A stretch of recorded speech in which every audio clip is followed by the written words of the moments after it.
semua untuk dapat berpikir ya, karena saya percaya dengan kita sering mengasah kita punya pikiran ya, mengajak untuk dapat memutar, saya percaya semakin semakin mampulah pikiran kita, kayak seperti otot.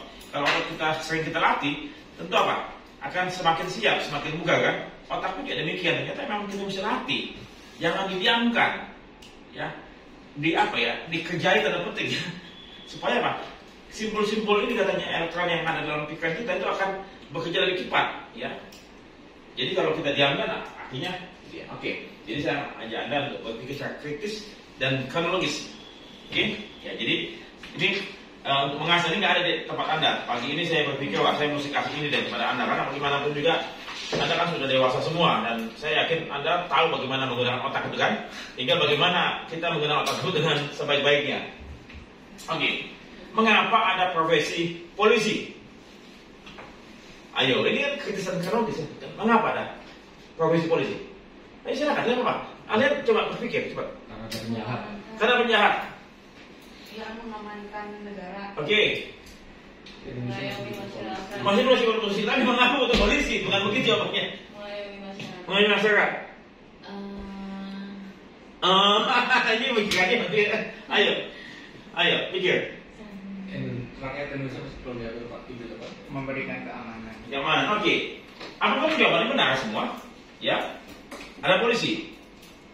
Kenapa? Karena ada kebutuhan. Itu. Entah apapun profit tugas-tugas ya. Betul ya? Nah, mengapa ada hakim? Mengapa ada jaksa? Mengapa ada presiden? Kita tahu bahwa itu ada suatu kebutuhan. Coba bayangkan ada polisi.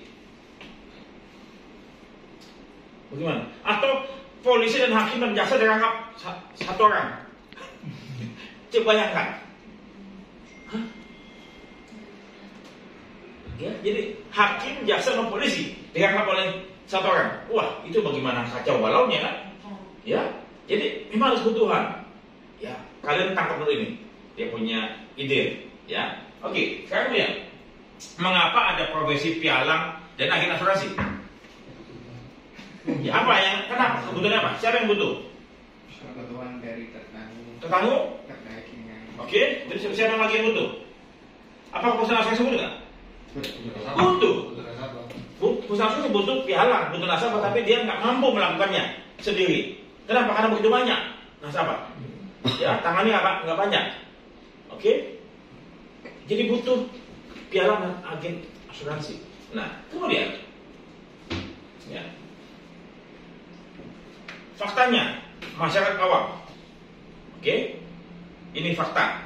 Dan kemudian produsen perusahaan asuransi menanggung mau untung besar. Sehingga ada ketimpangan, ya, dan potensi pelanggaran dan kerugian.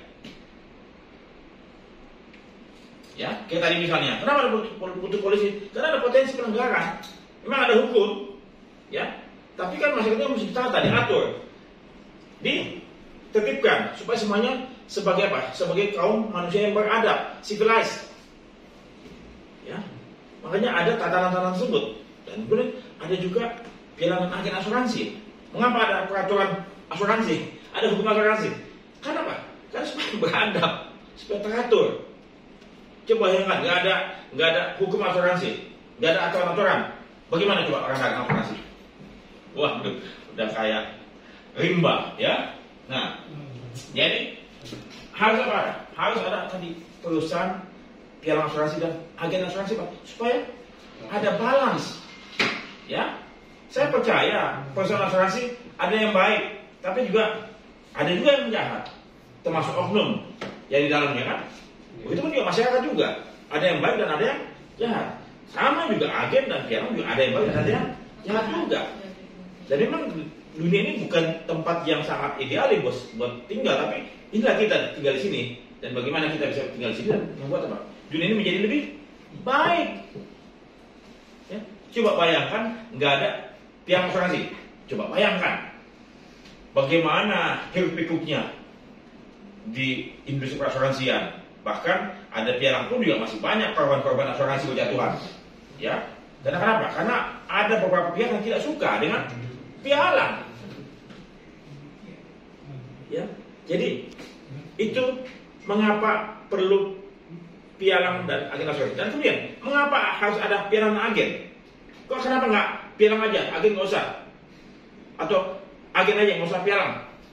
Beda pasar. Untuk menjangkau lebih banyak. Iya, untuk menjangkau lebih banyak dan kemudian untuk apa? Untuk supaya beda pasar. Tapi agen dan pialang ada irisan. Ada irisan kan? Ada pialang yang main korporasi lebih banyak. Ada juga yang consumer, retail.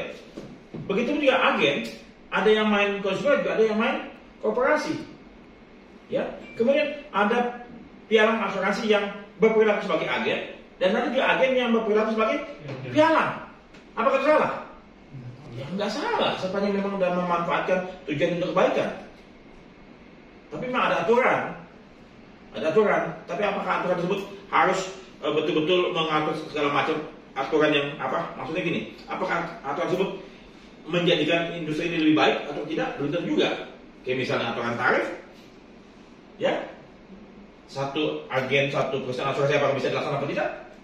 Dan ternyata semua melanggar, ya, maksimum diskon 25 dan 15, ya. Jadi ada aturan yang memang tidak fix, tidak cocok untuk dilaksanakan. Jadi itulah. Tapi kemudian kita memang bertransformasi untuk mencari sesuatu yang lebih baik dari waktu ke waktu. Memang tidak ideal, tapi itulah dunia kita, dunia asuransi. Ya, jadi saya ingin Anda semua berpikir. Tadi pagi bicara dengan Mas mengenai tadi polis asuransi dan sertifikat, kemudian tadi jaminan asuransi tidak dibayarnya kredit ya, kredit macet. Ya, tadi kredit macet akibat apa? Akibat meninggal dunia. Oke, clear.